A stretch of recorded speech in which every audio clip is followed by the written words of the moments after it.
All right, good afternoon, and welcome to our webinar on the 5 areas to look at when you are choosing conductivity and salinity loggers.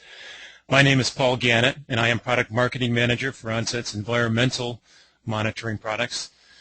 Today I'll be talking about considerations to keep in mind as you are looking at conductivity and salinity loggers. There are several good choices out there, and I want to help you choose one that is best for your needs.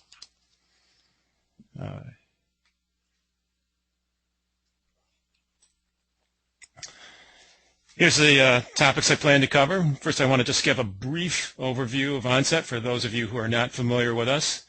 Then I want to just set the context for the webinar by talking about some typical conductivity and salinity applications. And then I'll get into the meat of the webinar, which is the 5 considerations to look at, 5 areas to look at. And there will be some time at the end for questions and answers. But I'm also encouraging you, if you have any questions as we go, feel free to send them in, and I'll answer ones that seem to fit in at the time. And for the ones that I don't get to during the presentation, I'll try to get to those at the end. And I also want to let you know that we are recording this webinar, so afterwards we will be sending you a link so you can refer to it later on. So, who's Onset? Onset's a leader in the field of portable data loggers. We were founded in 1981, and so last year we celebrated our 30th year. We're up to 130 employees, and all of our data loggers are designed and built right here in Bourne, Massachusetts on Cape Cod, and we've sold over 2 million Hobo data loggers. Our main markets are field research and water management, and those are the markets that I'm responsible for, and then energy management is our other main business area. Everything we do is related in some way to conservation, being finding a way to protect our environment or saving energy. So basically this webinar is assuming that you already have an application in mind. But again, just to put it in context, here are some typical applications for conductivity and salinity data loggers. The site that you see pictured there is actually a site I was out at yesterday. It's a estuary here on Cape Cod that supports herring who swim upstream and spawn. It also supports a diverse ecosystem.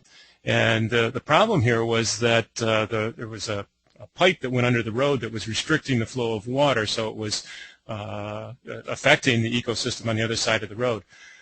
Just a few years ago, they added in I think it's a 15-foot wide culvert that you can see there, which allows the water to more freely flow to the other side, and that has helped restore the natural flow of water to the 20 acres of tidal marsh on the other side, and it's allowed saltwater to flow more naturally there, which helps maintain the ecosystem there. So the right plants are growing there, the ones that should be, and also it encourages the migration of the herring upstream for spawning, which is just about starting now, especially with this warm weather.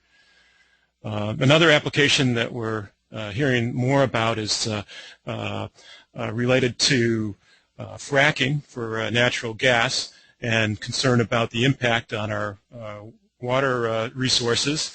And conductivity loggers can be used downstream of those operations to monitor groundwater or surface water to see if there is any impact and help us understand what is really happening. So now it's time to get into the meat of the webinar, which is talking about the 5 areas to look at when looking at conductivity and salinity loggers. Those areas briefly are accuracy, mounting, ease of deployment and data offload, software, and cost of ownership. So I'll look into each of those areas in detail. Again, feel free to send in any questions as we go. So, first area to look at is accuracy, and of course you're going to want to look at the specified accuracy for any data loggers you're considering, and basically that's specified is 2 ways. The first way is percentage of the reading, such as 3% or 1%, and then there's usually some minimum fixed error term that applies at the low end of the measurement range, such as 5 microsiemens per centimeter might be a typical accuracy spec for a freshwater range. You'll also want to look at the logger's temperature accuracy because raw conductivity measurements have to be converted to specific conductivity or salinity that are normalized for temperature, because the conductivity of the water is dependent upon the temperature, so you have to normalize that data. So accurate temperature measurements is important for doing that normalization, and every half a degree Celsius of temperature error can cause 1% error in either your specific conductance or salinity measurement. So if you've got a logger that's got a 1% accuracy, and then you've got a 0.5 degrees C accuracy for temperature, that's effectively a 2% accuracy that you get when you combine those two together. Another area you need to look at is the sensor technology.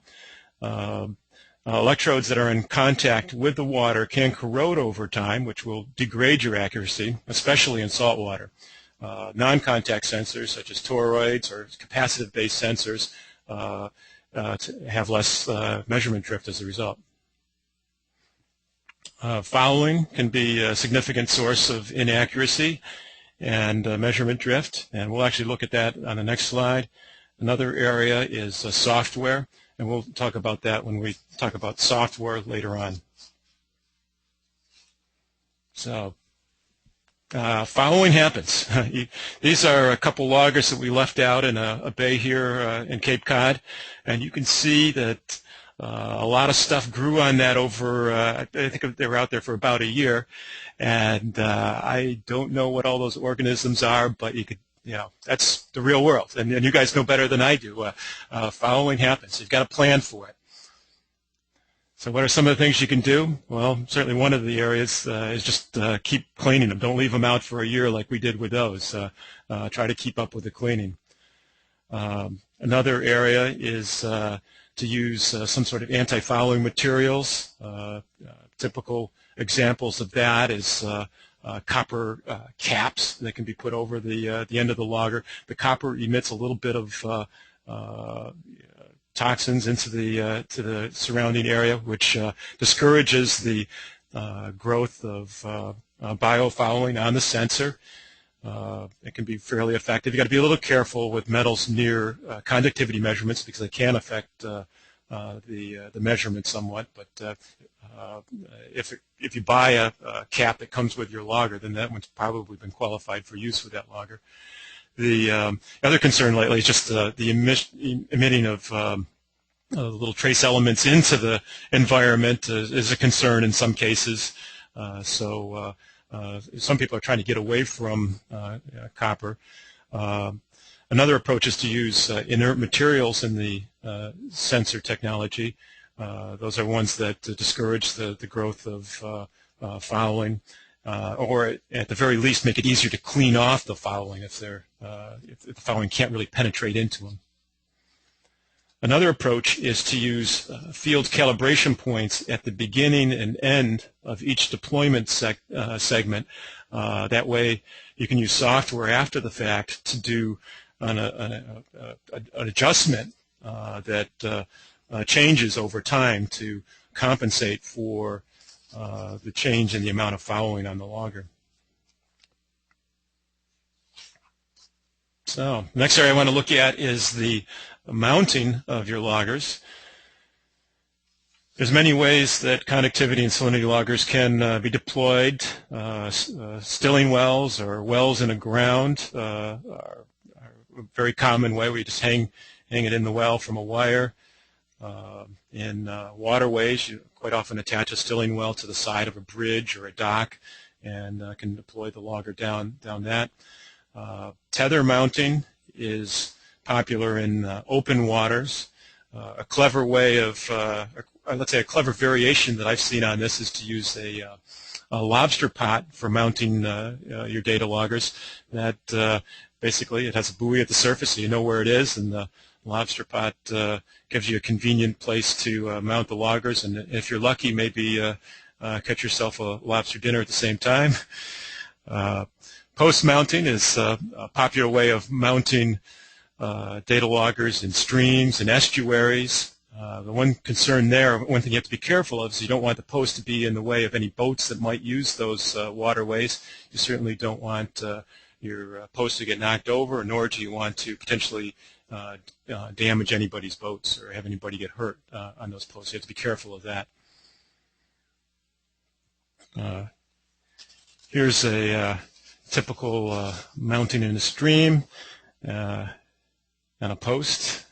And some things to keep in mind when you're deploying them is should be in a place where there's a good flow of water to the sensors. And if you do a protective housing around the sensor of the loggers, make sure that there's good flow of water to the sensor and the loggers.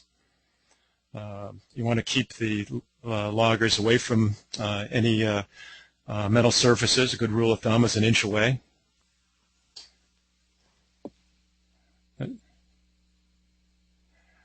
Yeah. Yeah. The question just came up, and thank you for your question. It makes it breaks it up a little bit. There was a question about the logger suitable for marine use? It really depends upon the logger, and we'll actually talk about the materials for the logger a little bit later in the presentation. And you want to choose materials that are appropriate for marine use because saltwater is not kind on stainless steel. So we'll talk a little bit more about that in a little bit. For deploying data loggers, PVC pipes and zip ties are great assets in your deployment arsenal. So they're great because they don't interfere with the conductivity measurements at all. They're fairly easy to install in the field, and like I said, if you're using a pipe, make sure to put lots of holes in it so that the water can get to the sensors, but they work really well. Now, so those are kind of your deployment considerations, or mounting considerations. How does that translate to features in your data loggers? Look for these features. First off, does the logger sink or float? Generally, a logger that sinks is easier to deploy, especially if you're putting it into a well. You can just drop it down into the to the well and hang it from the wire. And also the size is important. The smaller the data logger, the easier it is to deploy. Then you want to think about how will the logger be physically mounted and attached. You usually want to have at least one eyelet on the logger for either hanging it, as shown in this diagram, or that eyelet can also be used as like for a security leash for the logger, so that if in case the primary attachment mechanism comes loose for some reason, you still got your logger and you're not going to lose it. Another factor to consider is, can the logger be mounted so that it sheds air bubbles? Air bubbles are probably one of the biggest sources of inaccuracies in conductivity measurements. They form if there's temperature changes. Think of a boiling pot of water, how the bubbles will form on the side of the pot as the water heats up. Well, that same kind of effect happens on a smaller scale when loggers heat up in the environment. Those little bubbles will form, and they can affect the accuracy of your conductivity measurement. Also, any turbulence in the stream can cause bubbles to form. So you want to mount the logger so that any bubbles that form will naturally float up and away from the sensor and not be trapped at the sensor. Okay. Next area I want to talk about is ease of deployment of the data loggers. You certainly want to look at that. And there's in that area is calibration, and basically there's lab calibration and field calibrations. In a lab calibration, you deploy the logger next to a precision meter or reference and use measurements from that reference meter to adjust the calibration coefficients, which are then downloaded to the logger. So that hard codes that new calibration into the data logger. That's great for an initial deployment. But once they're out in the field, you're probably going to tend to do more of a field calibration, and that's easier than bringing the loggers back to the lab every time you need to do a calibration. So here in the field calibration, you basically take a precision calibrated meter out into the field, put the sensor probe next to the data logger, so you're sampling the same water, allow it time to stabilize and equalize so you're getting a good precise measurement, and then you can use those calibration readings, those field readings later on in the software to adjust your logged values as needed.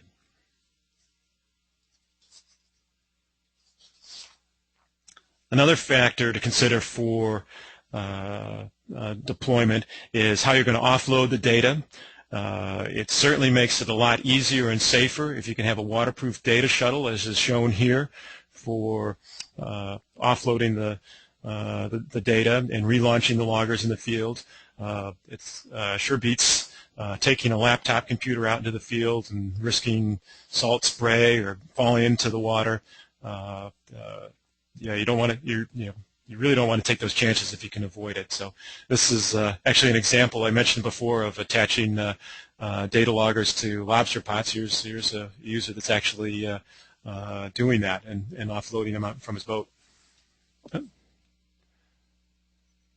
Okay, here's another question that came up on our previous topic. We were talking about mounting the loggers so that they had to be at a certain distance from any metal objects, and really what you're concerned about when mounting the loggers is the sensor part of the logger is an inch away from any metal objects, and so the rest of the logger doesn't really matter. So you got to figure out where the sensor is on your data logger, and that's what you really have to be the most careful about.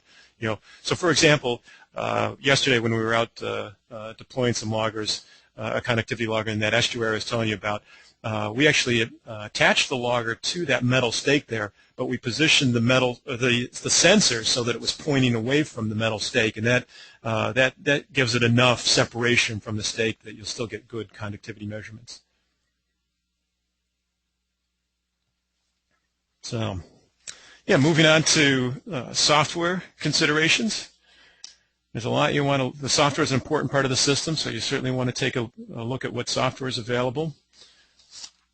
And one of the first areas you want to look at is to make sure that the software is going to make it easy to configure your logger and analyze the data.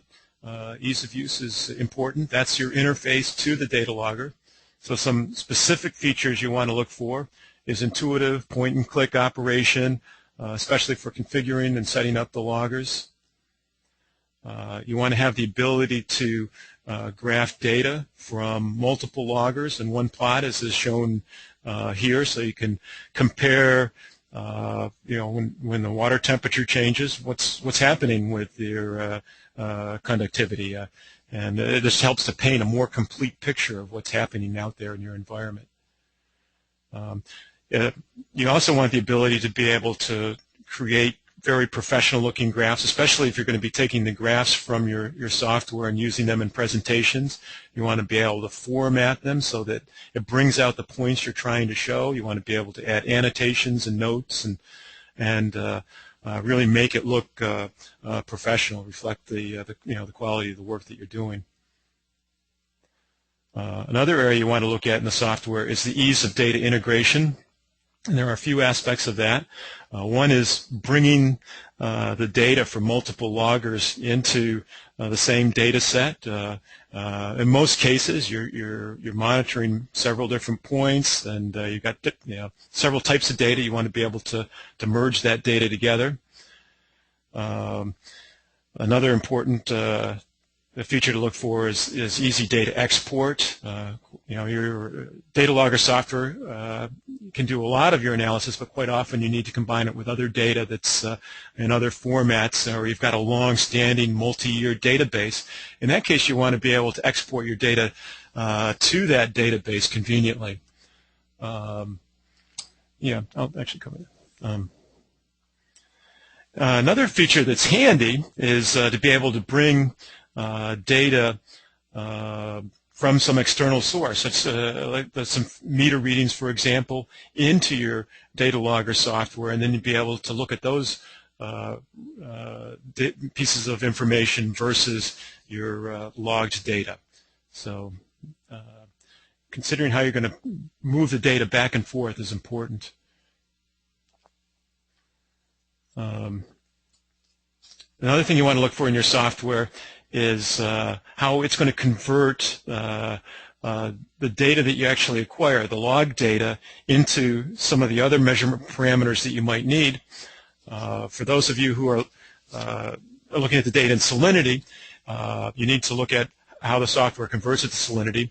And probably the most common way that's done is with the practical salinity scale, 1978. So usually you see that as PSS 78, and that's valid for salinities in the range of 2 to 42 parts per thousand.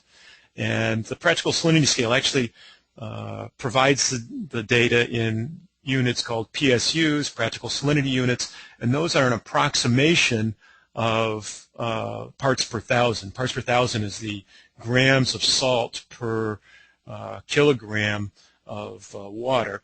PSUs is an approximation of that, and it's also for standard seawater. Now, seawater around the world, of course, varies quite a bit in terms of its salt makeup. So it's an approximation based on a standard formula, but it's a well-understood formula, so it's become kind of the standard. Even though it's not a perfect way of representing salinity, it's become the accepted standard. Some of you will also be looking at the data in specific conductance, especially in the freshwater world. This is the way we usually look at it. And you want to look for software that supports various methods that you might need. Linear compensation is probably one of the more common ways of normalizing the data to a specific temperature of 25 degrees C. And it's expressed as percent per degree Celsius. And that works best for pure solutions such as sodium chloride solution, like you would use for calibration, and or if you're within a fairly close temperature range of 25 degrees, those linear compensation methods work well. For freshwater, you're going to get better accuracy if you use a method like EN 27888. That's a nonlinear method that compensates for kind of your typical mix of ions in freshwater. For saltwater, again, it's not a pure sodium chloride solution. It's a mix of many salts in the water, which varies around the world.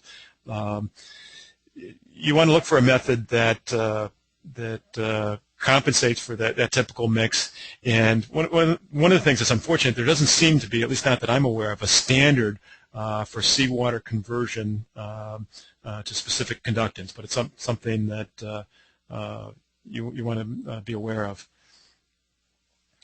Another thing you want to look for in your software, and this is where the software can help you get better accuracy, is the ability to enter field calibration readings like we talked about earlier, and ideally the ability to enter field calibrations from both the beginning and end of deployment. So like is shown here, a starting point calibration as well as an ending point calibration. So, and have the software do the work of adjusting the data in between based on the change in calibration over time. So, last but not least, I know we're all concerned with costs. We'll look at cost of ownership. And when you're looking at cost of ownership, you certainly want to think beyond the initial purchase price. So here's some areas to look at. Look at a logger that's going to last for many years. And then I touched on this briefly before, is the materials that the logger's made out of are important for this.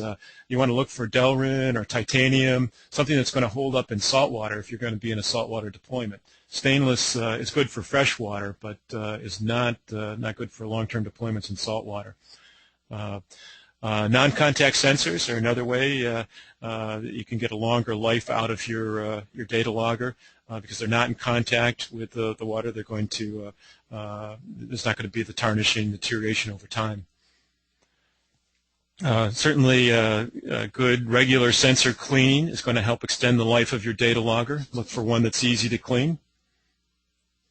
Replacement batteries and replacement sensors can extend the life of your logger. Basically, if you can send it back to the factory or replace the sensors yourself, you can reuse that logger for many years.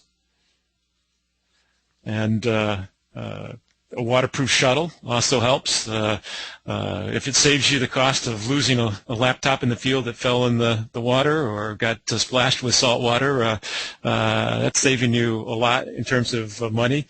And maybe even more importantly is it's saving you the risk of losing your data. If you're using your computer as your way of storing data and you take it out into the field and lose it, that could be really painful. I guess in general, though, you want to be backing up your data in any case.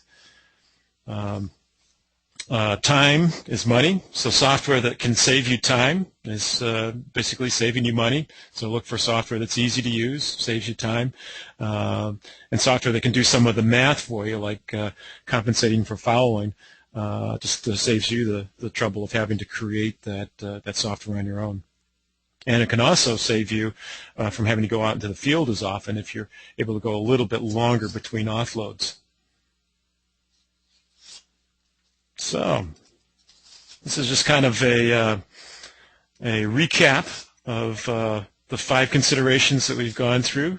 So these are the things you want to keep in mind as you're looking at data loggers: accuracy, mounting, ease of deployment and data offload, the software that comes with the loggers, and your total cost of ownership.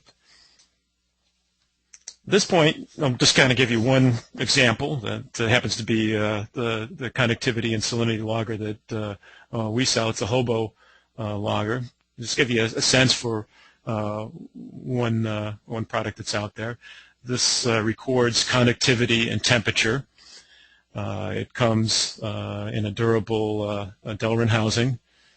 It has a non-contact capacitance-based sensor, and the sensor has a titanium pentoxide coating, which is a inert material that makes it very easy to clean. We sell it in 2 models, one for a freshwater range for $699 US, and one in a saltwater range, which is $750. It has an optical interface for high-speed offload, even in wet environments. You can pull it out of the water dripping wet, plug it into a base station or a waterproof shuttle, and retrieve the data. So, and it is compatible with the Hobo waterproof shuttle. Just looking at the software that supports the Hobo Conductivity Logger. First looking at the HoboWare Conductivity Assistant. This is the part of the software that's used for converting that conductivity and temperature data into either specific conductance or salinity readings. And you select those down in this area here. There's a couple of check boxes if you want to get a salinity data series using PSS 78 or a conductance series. You just click on those boxes to get those. So the salinity is calculated using PSS 78. The conductance, specific conductance, there's a choice of temperature compensation methods. So there's linear compensation using either a sodium chloride 2.1% per degree Celsius compensation method, or you can enter in your own constant. It also has a freshwater and saltwater compensation methods. The saltwater method is something we developed that is based on PSS 78 that compensates for the fact that saltwater is nonlinear, and it gives you a more accurate salinity measurements using this method that we've developed. This assistant also is where the field calibration values are entered. You can enter in calibration point at the beginning of the deployment, conductivity and temperature readings from the beginning of the deployment, as well as from the end of the deployment. And that'll by entering in both of those, that allows you to do that compensation for fouling that we were talking about. Oh, I think this just says what I just said. So this is the graphing part of our software. This is HoboWare Pro, which is used to analyze the loggers. Yeah. Oh, okay. Yeah, there was a question about how much is it for the HoboWare software. It's available as a download for $89, and it's available with CD and communications cable for $99. And also, because the Hobo Conductivity Logger uses optic communications, it needs to either have a base station, which communicates with it, and I think the price on that is $115 US. Or you can use the Hobo Shuttle, the waterproof Shuttle, as a base station. So it just gives you a feel for the kind of costs we're talking about here. The HoboWare software is pretty easy to use, all point-and-click configuration. It does allow you to do multi-logger graphing and analysis, as you can see here. It's got extensive formatting capabilities, and you can add annotations to the graphs, and you can save the graphs, so you can add data to them at a later point as you get successive deployments. It also allows you to merge data from multiple loggers together. It has easy data export capabilities, as well as data import. So that's just a kind of a brief example of the product that we offer. So at this point, I've actually gone through the kind of the formal presentation that I had. So I'm going to open it up to questions. So feel free to start sending in your questions, and I think we've got a few here. Let's see what we've got.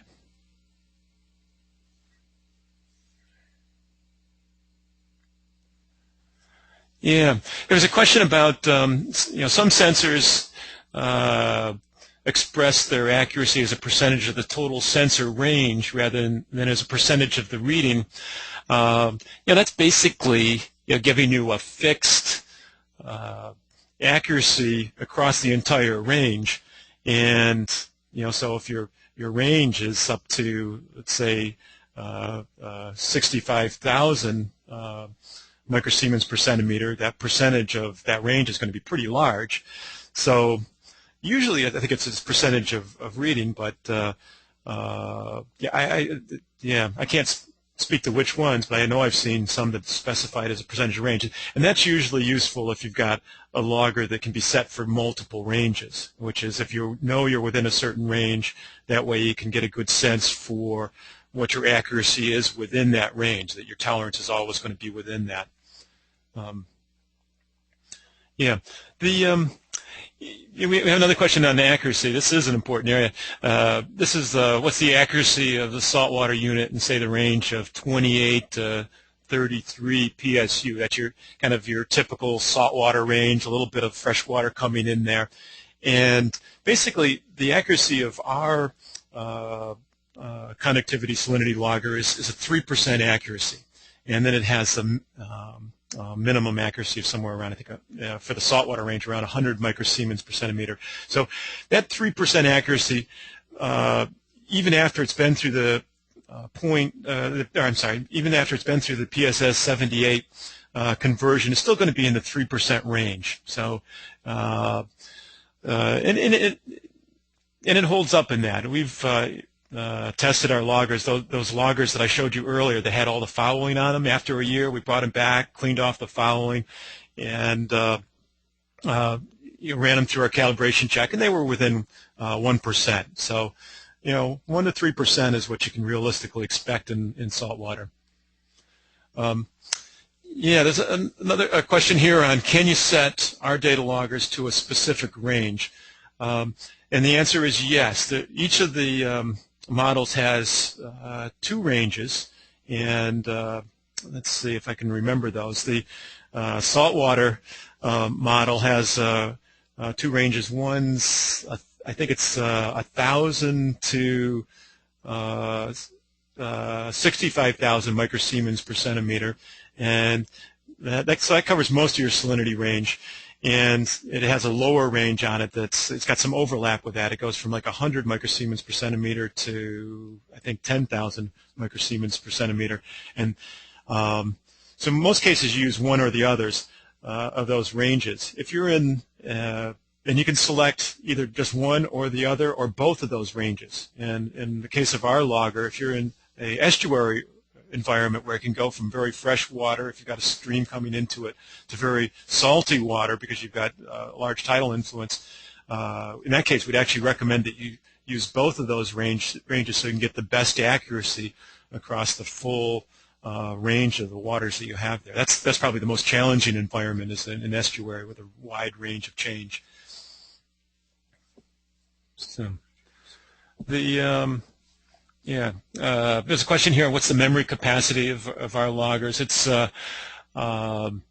64,000 bytes, and that translates to about 19,000 sets of conductivity and temperature readings. And you definitely have to record the temperature data in conjunction with your conductivity data, because as we talked about before, that's key for converting the data to either salinity or specific conductance. So, so if you're going at a typical 15-minute logging rate, that capacity is good for, say, check my math on this, but somewhere in the range of 3 to 6 months. And you're usually out there offloading and cleaning your loggers more frequently than that. So the memory capacity is good for most applications, or the memory capacity is good for most typical applications. Here's another question, which is what's the battery life on our loggers? And they are it has a 3-year battery life, and the batteries are factory replaceable. So you send them back to us, and we recommend at that point that you would replace both the sensor and the batteries. Just as long as it's back here, it's worth doing the full replacement of those, because the sensors, are going to probably change somewhat over time. That way you basically get a brand new logger when we send it back to you, good for another 3 years of use. Okay, let me just read this. It's on calibration. Does calibration change the values the sensor is reading, or does it just relate the readings from the lab or field readings that are calibrated prior to use? It really depends upon the logger you're using. Some loggers actually change the coefficients within the logger so that when you read the data out, those readings are already calibrated. The way our logger works is it has factory calibration, which is how it leaves from here, and that calibration is pretty stable, and we found that holds up well over time. But as the following happens on the logger, that's when you need to compensate that for that with field calibration readings, and then it just adjusts the data after the fact. It doesn't actually change the readings in the logger at all. It just changes the data afterwards, and then that data can be saved as calibrated readings, is what we call a project file. That's just what we call it.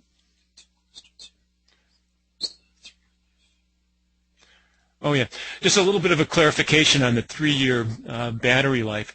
That's the question was, is that for continuous operation? And yes, that's for continuous operation at a 1-minute logging interval.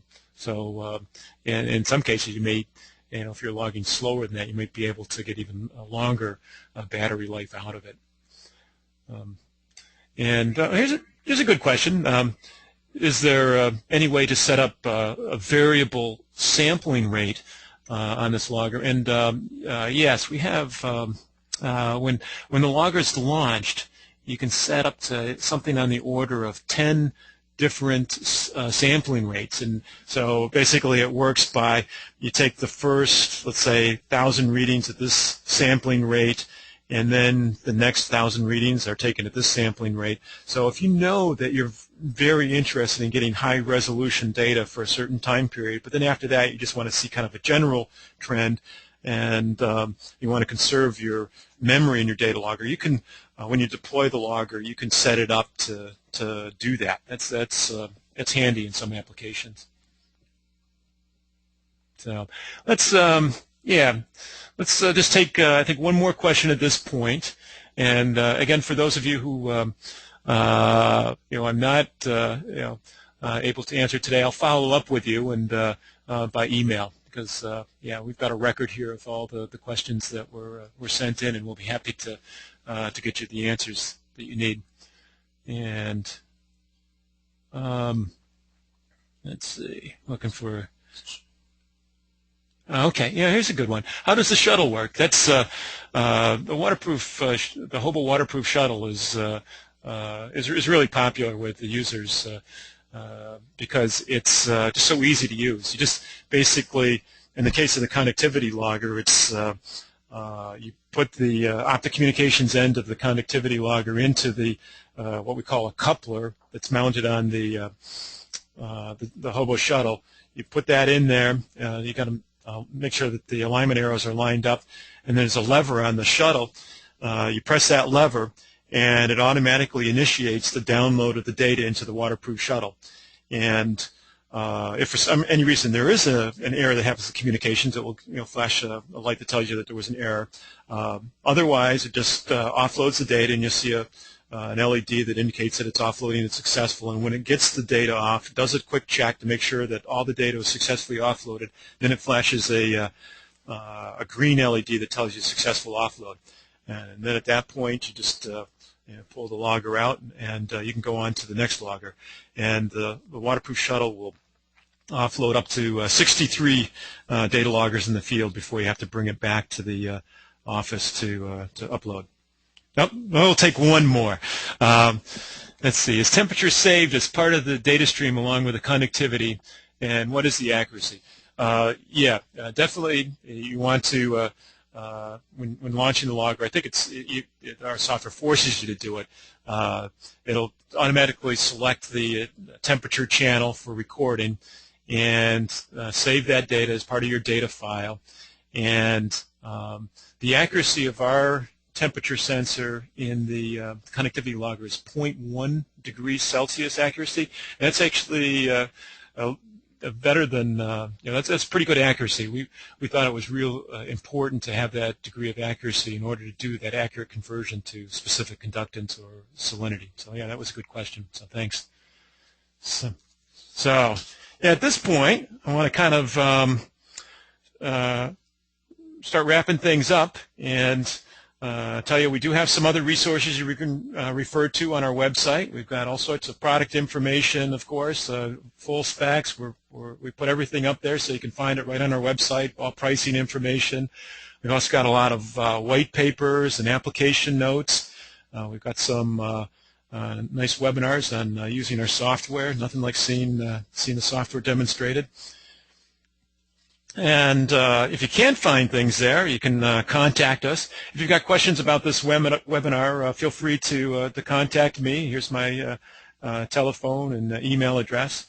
If you've got questions about getting like a specific quote, or you want some help configuring a system of loggers for your application, feel free to call one of our application specialists at our 800 number. Or at sales@onsetcomp.com.